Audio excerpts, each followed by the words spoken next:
So I kept asking my poor dad, I said, well, how do I learn about money? He says, I don't know, because he's a professor. And, professors are poor people. Right. But they teach kids. That's stupid, So I said, why don't you ask your best friend's father? I said, who's that? He says, Mike. I said, why should I ask Mike, father? He's going to be a rich man. I said, why is he going to be a rich man? So my poor dad said, Mike's father is an entrepreneur. And I said, so what are you? I'm only 10 years old, right? He says, I'm an employee. I said, so what's the difference between entrepreneur and employee?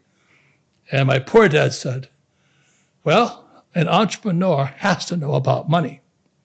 I said, yeah. And what about an employee like you? He says, I have a job.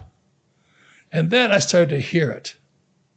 Go to school, get a job, get a job, get a job. I'm going, school's lying to me. And I said, I don't want a job.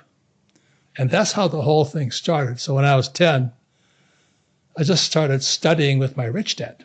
And so I was 10 years old, I ride my bicycle to his office. And I had to work for him for free. So he ran a hotel. Right. And I had to pick up rubbish and work, doing odd jobs. And rich dad never paid me. He said, if I pay you, you think like an employee. Because my dad works for money. He says, yeah, but that's why your dad's poor. He says, never work for this. This is what keeps people poor. The rupee, the peso, the yen, the yuan. He says, never work for this.